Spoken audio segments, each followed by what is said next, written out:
ప్రభుజీ, భక్తి అంటున్నాం. అసలు భక్తి అంటే భగవంతుడికి శరణాగతి చేయడమే అంటారా ప్రభుజీ? సర్వధర్మాన్ పరిత్యజ్య మామేకం శరణం వ్రజ. కరెక్ట్. భక్తి అంటే భగవంతుడికి శరణాగతి చేయడం. అసలు శరణాగతి అంటే ఏంటి? స్వామి, నీవు నచ్చింది చెయ్యి, నీకు నచ్చింది, నీకు ఏది కరెక్ట్ అనిపిస్తే అది చెయ్యి. ఒక బేసిక్ ఆస్పెక్ట్ ఆఫ్ శరణాగతి ఏంటి అని అంటే, భగవంతుడి పట్ల మనం డిమాండ్ చేయకూడదు, నాకు ఇది మంచిది ఇదే చేయాలి నువ్వు. అలా కాదు, అయ్యా నువ్వు ఏం చేసినా సరే నాకు మంచే చేస్తావు అని మన మనసులో ఉండే భావన.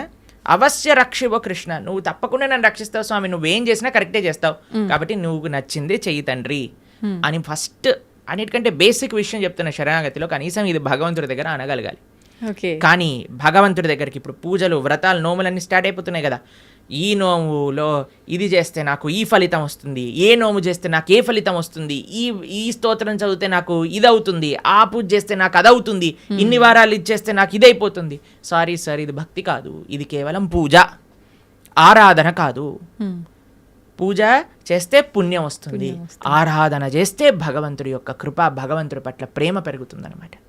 కాబట్టి తిరువారాధన అని మనము భగవద్భక్తి సాంప్రదాయంలో అంటాం. స్వామి యొక్క ఆరాధన అనేది యూజ్ చేస్తాం. ఆరాధన అంటే ఎప్పుడైతే ప్రేమ ఉంటుందో, అక్కడ ఎటువంటి అపేక్ష ఉండదో అది ఆరాధన అవుతుంది. కానీ నాకు ఇది కావాలి అని మనం చేస్తే అది పూజ అవుతుంది, దానివల్ల పుణ్యం మాత్రమే వస్తుంది, భక్తి రాదు. కాబట్టి మీరు అన్నట్టుగా భగవంతుడి యొక్క పూజ చేయటము లేదా భగవంతుడి యొక్క ఆరాధన చేయడం యొక్క అన్నిటికంటే గొప్ప ఫలితం ఏంటి అని అంటే భగవంతుడికి శరణాగతి చెయ్యుట. స్వామి, నేను నీ వాణ్ణి, నీకు చెందినవాణ్ణి, నువ్వు నాకు ఏం చేసినా సరే అది తప్పకుండా కరెక్టే చేస్తావు అని భగవంతుడికి కంప్లీట్ శరణాగతి, శ్రీకృష్ణ భగవానుడికి కంప్లీట్గా శరణాగతి చెయ్యుట, దాన్నే భక్తి అని అంటారు.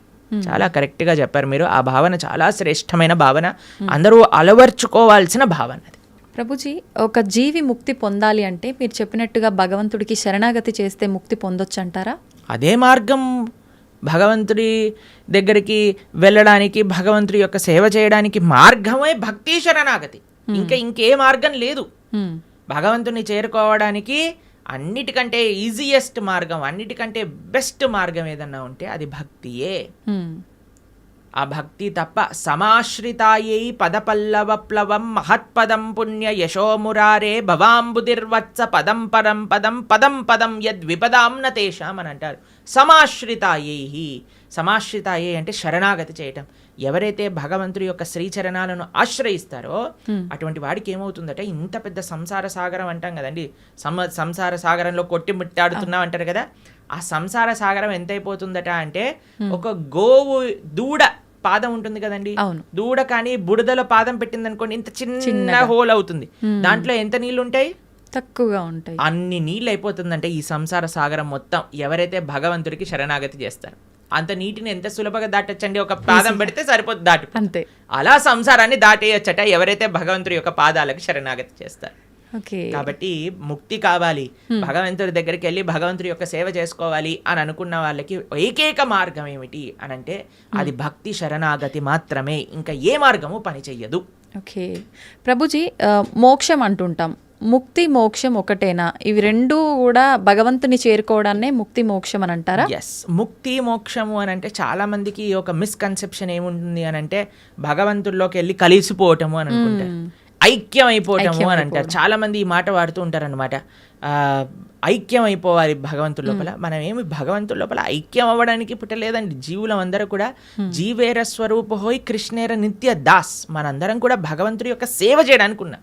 ఇప్పుడు చూడండి, ఒక చిన్న పిల్ల ఉంది, ఆవిడికి అమ్మ అంటే చాలా ప్రేమ ఉన్నప్పుడు ఆ చిన్నపిల్ల వచ్చి అమ్మతోటి, అమ్మ మళ్ళీ నేను నీ పొట్టలోకి దూరిపోతాను, నీ శరీరంలోకి వెళ్ళిపోతాను అని అంటే, ఒరే శరీరంలోకి వెళ్ళటం ఏంట్రా, నువ్వు అమ్మ అంటే ప్రేమ ఉంది అని అంటే నువ్వు ఏదో ఒక సేవ చేయాలి, అమ్మకి నచ్చినట్టుగా ఉండాలి, అమ్మకి నచ్చే విధంగా ఉండాలి, అదే సేవ కదండి.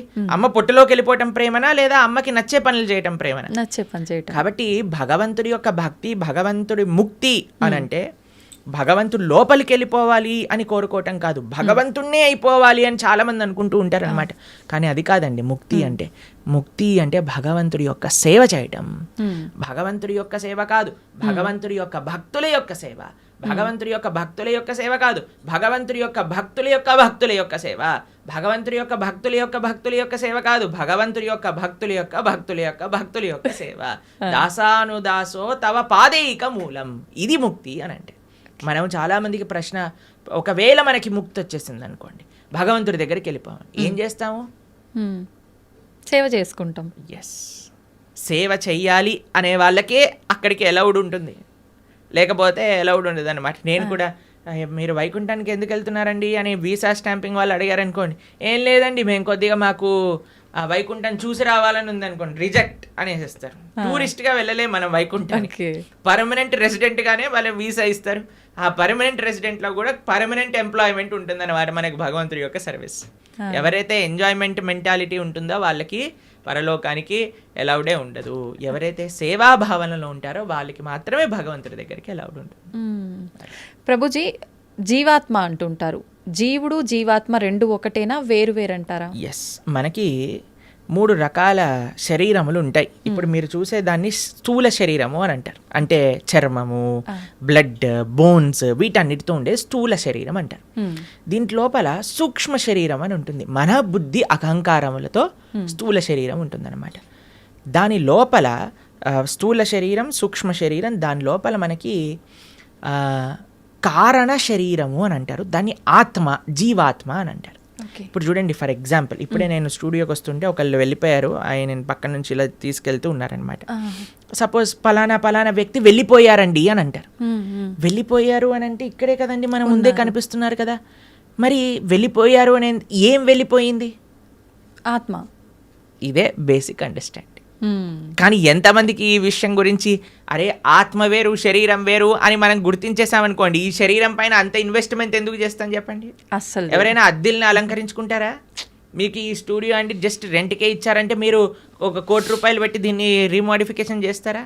లేదు, ఆలోచిస్తాం ప్రభుజీ, ఖచ్చితంగా ఆలోచిస్తాం. ఎప్పుడైతే మన సొంత ఇల్లు ఉంటుందో అక్కడ అలంకరించుకుందాం అని అనుకుంటారు కదా.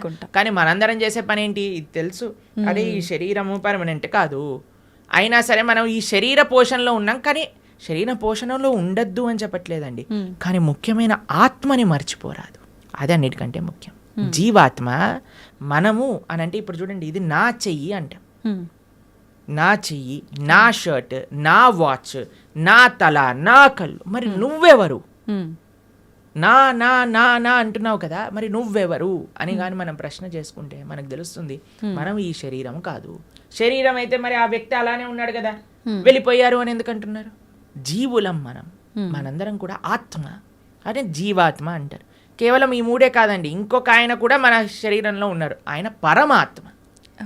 మన హృదయంలో, హృదయ స్థానంలో 2 ఉంటారు వ్యక్తులు, జీవాత్మ, పరమాత్మ, 2. జీవాత్మ ఎప్పుడైతే పరమాత్మను తెలుసుకొని పరమాత్మకు శరణాగతి చేసి పరమాత్మ సేవ చేస్తారో దాన్నే ముక్తి మోక్షము అనేది. కాబట్టి జీవుడు జీవాత్మ 2 ఒకటే. జీవాత్మ ఒకళ్ళు, పరమాత్మ ఒకళ్ళు. పరమాత్మని తెలుసుకోవటమే జీవుడి యొక్క లక్ష్యం.